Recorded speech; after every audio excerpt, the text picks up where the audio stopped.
읽으신 본문 욥기 34장 16절로 37절 말씀을 통해서 우리에게 주시는 하나님의 음성을 듣고 적용하며 순종하는 그런 은혜가 있기를 주님의 이름으로 축복합니다. 오늘 본문 말씀은 계속해서 이 엘리후가 욥을 비판하면서 비난하는 그런 내용인데요. 오늘 말씀을 통해서 우리에게 주시는 주의 음성 듣기를 원합니다.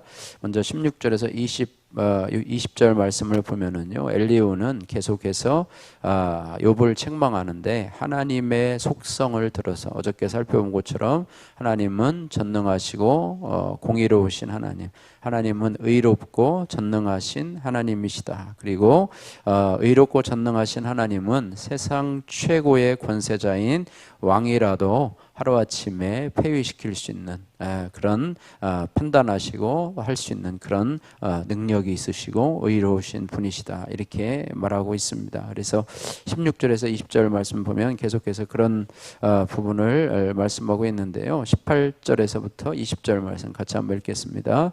그는 왕에라도 무용지물이라 하시며 지도자들에게라도 악하다 하시며 고관을 외모로 대하지 아니하시며 가난한 자들 앞에서 부자의 낯을 세워주지 아니하시나니 이는 그들이 다 그의 손으로 지은 바가 됨이라. 그들은 한밤중에 순식간에 죽나니 백성은 떨며 사라지고 세력 있는 자도 사람의 손을 빌리지 않고 제거함을 당하느니라. 아멘. 7절에 보니까 정의를 미워하시는 이시라면 어찌 그대를 다스리겠느냐, 의롭고 전능하신 이를 그대가 어떻게 정죄하겠느냐라고 하면서 의롭고 전능하신 하나님은 지위와 외모가 하나님의 판단 근거가 되지 못하고 고관이나 부자도 하나님의 피조물이기 때문에 그분의 판단에 따라서 순식간에 제거될 수 있다, 이렇게 말씀하고 있습니다. 그래서 엘리후는 욥도 이런 하나님이 고통을 주시는 것이기 때문에 아무 말도 하지 말고 불평하지 말라, 이렇게 권면을 하고 있습니다. 21절에서 30절 말씀 보면은요, 사람의 모든 행위를 아시는 하나님에 근거해서 하룻밤 사이에 그들을 흩으실 수도 있다. 또 하나님은 의지할 데 없는 빈궁한 자의 부르심도 들으실 수 있는 분이시다, 이렇게 말씀을 하고 있습니다. 21절에서 22절 말씀 같이 한번 읽겠습니다. 그는 사람의 길을 주목하시며 사람의 모든 걸음을 감찰하시나니 행악자는 숨을 만한 흑암이나 사망의 그늘이 없느니라.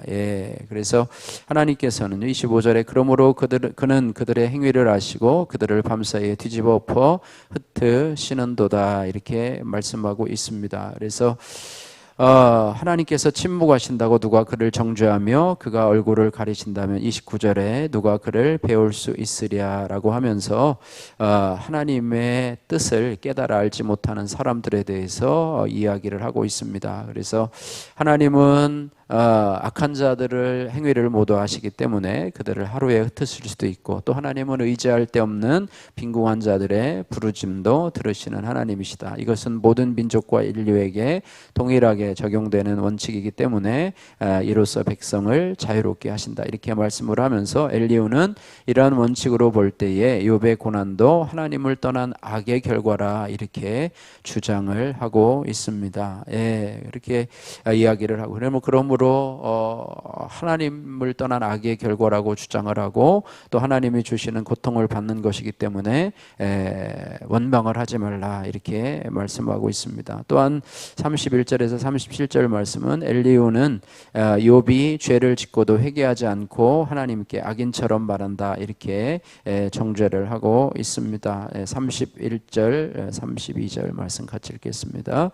그대가 하나님께 아뢰기를 내가 죄를 지었사오니 다시는 범죄하지 아니하겠나이다. 내가 깨닫지 못하는 것을 내게 가르치소서. 내가 악을 행하였으나 다시는 아니하겠다 하였는가. 슬기와 지혜로움을 갖춘 사람이라고 한다면 욥의 무식하고 지혜롭지 못함을 이해할 것이라, 이렇게 말하고 있습니다. 어쨌든 욥에게 저주에 가까운 책망을 이 엘리후가 계속해서 쏟아놓으면서 욥이 끝까지 시험받기를 원한다, 이렇게 말을 하고 있습니다. 그래서 이 엘리후가 지금 이 욥을 향한 이런 책망의 말이 계속되고 있는데요.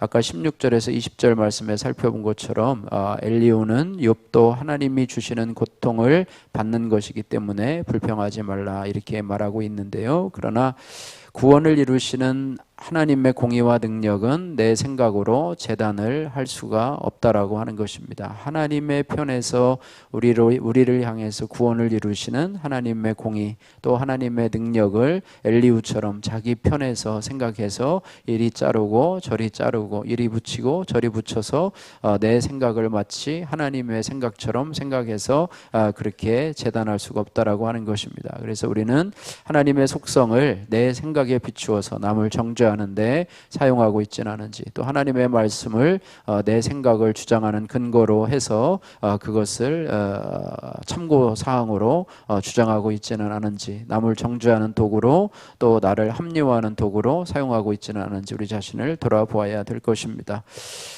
또 한 가지 욥은 욥의 고난이 이 하나님을 떠난 악의 결과라고 주장을 하고 있고 그런 부분에 있어서 책망을 하게 되는데요. 그래서 우리가 이 부분을 볼 때 우리가 하나님의 편에서 책망하는 것보다 하나님의 편에서 하는 책망보다 더 중요한 것은 책망받는 자를 배려하는 것입니다. 하나님의 편에서 책망하는 것 마치 자신이 하나님이 된 것처럼 하나님의 입장에 서서 판단하고 책망하는 것 참 가차가 없죠.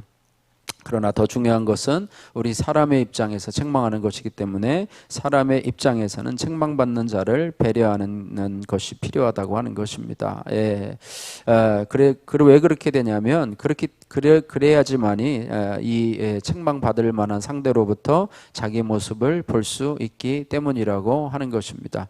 가차없이 책망을 하고 하나님 편에서 하나님의 입장에서 막 가차없이 책망을 하고 정죄를 하고 저주를 하고 심판을 한다고 하면 그 속에 있는 자기 자신도 마찬가지로 판단을 받고 정죄를 받고 저주를 받고 심판을 받을 수밖에 없는 존재가 된 거라는 것입니다. 그러니까 하나님 이외에는 하나님 한 분만이 심판자가 되시고 하나님 한 분만이 정죄를 하시고 하나님 한 분만이 우리에게 책망하실 수 있는 자격이 되는 분인데 우리도 연약한 우리 자신이 마치 하나님의 자기 그것은 어떻게 보면 하나님의 자리에 앉아 있는 것 이것은 바로 교만한 거라는 것이죠. 교만한 자의 자리에서 오히려 마치 자신이 하나님이 된 것처럼 생각하면서 남을 정죄하고 판단하고 자신은 안 그럴 거라고 생각하면서 자신을 돌아볼 수 있는 기회조차도 버릴 수 있는 것 이것이 바로 엘리후가 범할 수 있는 그런 한계라고 하는 것입니다.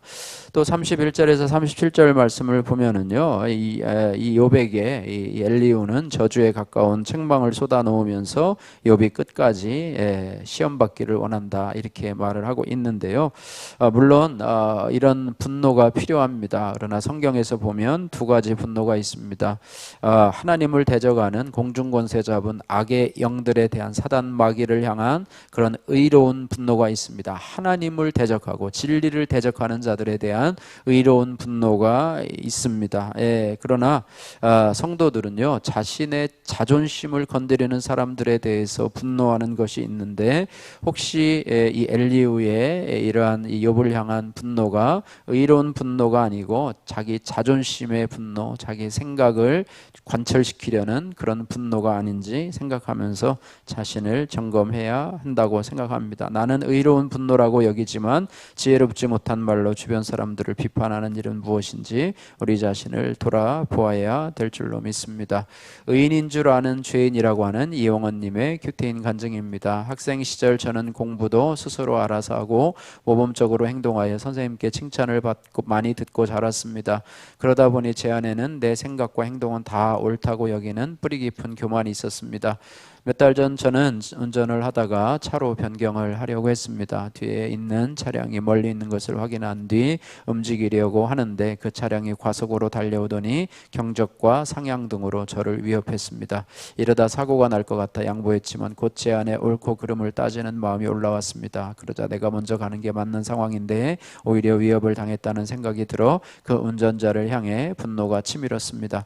생각할수록 화를 참을 수 없었던 저는 결국 위협 위협한 그 차량을 쫓아가 앞으로 끼어들었습니다. 그리고 일부러 여러 번 브레이크를 밟으면서 저의 혈기를 표출했습니다.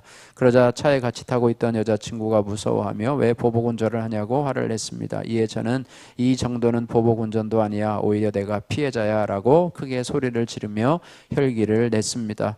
그런데 오늘 말씀을 묵상하며 돌아보니 제가 엘리후 같다는 생각이 듭니다. 엘리후는 고난 중에 있는 욥을 치유하기보다 하나님의 속성을 들며 그를 책망합니다. 저는 혹시 사고가 나지 않을까, 시비가 붙지 않을까 불안해하는 여자친구는 안중에 없고 나의 옳음을 증명하고자 자존심을 굽히지 않고 화를 냈던 것입니다.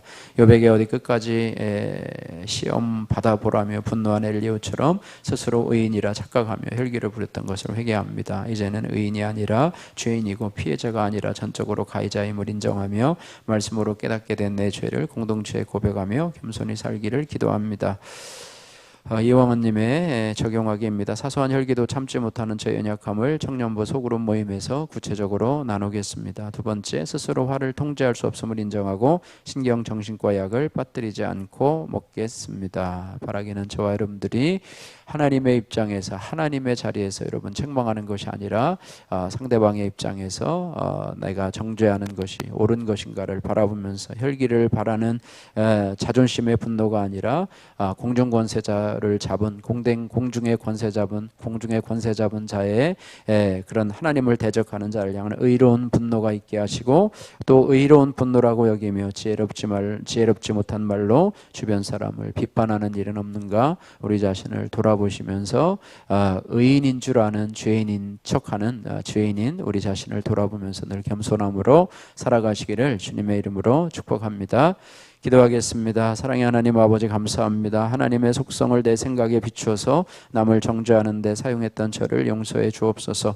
이제는 남을 판단할 때 쓰는 하나님의 잣대를 나 자신에게 먼저 적용하는 영적 분별력을 허락해 주시고, 자존심의 분노가 아닌 의로운 분노로서 가족이나 지체가 아닌 공중권세 잡은 자를 대적하는 그런 저희가 될 수 있도록 은혜 베풀어 주옵소서.